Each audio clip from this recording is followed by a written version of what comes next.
Alors qu'à Paris, le MODEF syndicat paysan organisait une vente de fruits et légumes à prix coûtant, à Souston, tout un chacun pouvait découvrir le savoir-faire et les produits de ses exploitants agricoles lors de la fête du MODEF.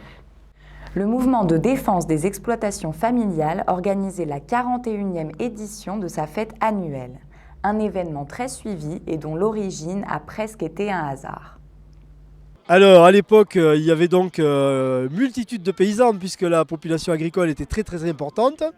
Et en 1973 donc, on a retrouvé les éditions de l'époque qui relataient les événements. Un groupe d'agriculteurs a décidé d'organiser un événement agricole, une foire agricole mais un peu particulière. Donc il y avait des restaurants déjà. Alors le repas c'était omelette au piment par exemple. Il y avait des jeux, il y avait des casse-bouteilles, enfin c'était fait avec des briques et des brocs. Mais ça a fait un corps, un groupe qui a bien fonctionné et cette fête s'est développée des années durant. La fête permet aux éleveurs et aux agriculteurs de démontrer leur savoir-faire, par les produits proposés, mais aussi par leur méthode de travail, actuelle ou ancestrale. L'activité de cette fête, c'est une vitrine un petit peu de l'agriculture landaise. Et au travers de la vitrine, on voit des animaux, on voit des artisans, des exploitants agricoles qui font de la vente directe.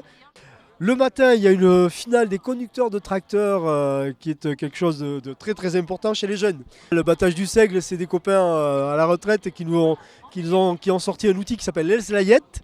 Bon, les alayettes, c'est le fléau en français, je pense.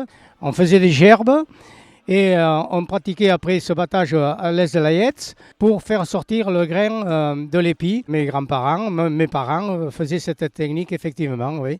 Nous, pour faire 1 hectare, il nous fallait 1 semaine. Maintenant, en 1 heure, 1 hectare est fait.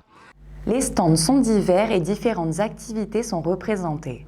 Une manière de proposer un large choix aux visiteurs sans oublier la qualité de ces artisans régionaux. L'occasion de découvrir leur travail et de déambuler au milieu des animaux comme à la ferme. Mais il y a des exposants de meubles, fabricants de meubles très célèbres, qui a une clientèle ici.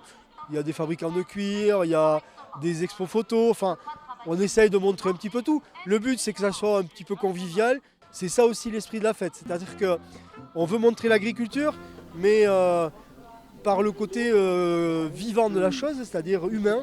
Alors les petits canards pour l'exemple. C'est le manège le meilleur du monde.